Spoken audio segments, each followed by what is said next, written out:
Trump administration unveiled a new plan to drastically alter the size and structure of the federal government. Here's the question. What would that entail? The proposal contains what would seem like small tweaks, like consolidating portions of hazardous material programs in the Departments of the Interior and Agriculture and moving them to the EPA.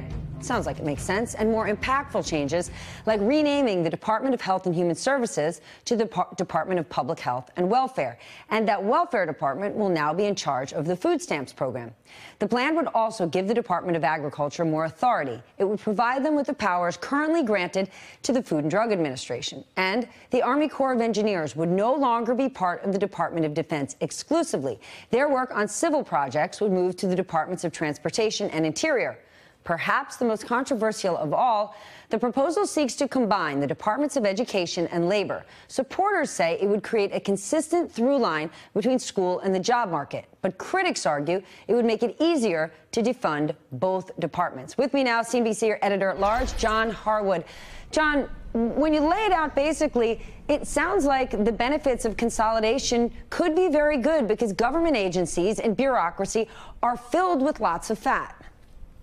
There are benefits to consolidation, and I think on education and workforce, the education and labor departments, that does make sense because there's increasing focus on apprenticeships, on job training, things that tie working life directly back to education. So there's merit to that. The problem is that I don't think Congress trusts the Trump administration to implement changes like this either competently or in good faith in terms of preserving and expanding and making better those programs. So the question is, are skeptics saying the risk is this is President Trump's plan to simply defund everything? Well, I don't think President Trump has any plan to do anything with respect to those agencies. He's not interested in public policy. He's not interested in the structure of government.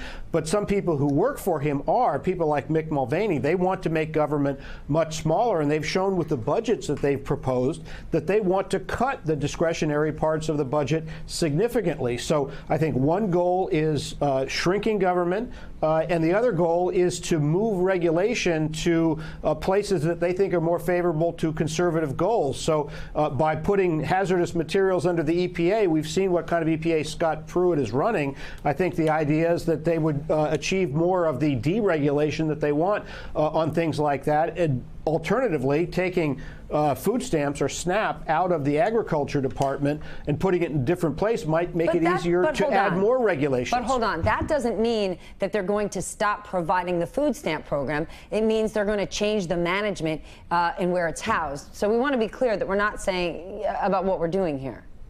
Well, the Trump administration does, in fact, want to cut the food stamp program. They don't have the support in Congress to do that in a big way, but that is a goal. They've proposed very large cuts in food stamps in their budgets, both of them, 2017 and 2018. Would it help them execute that if they combine these agencies? Yes.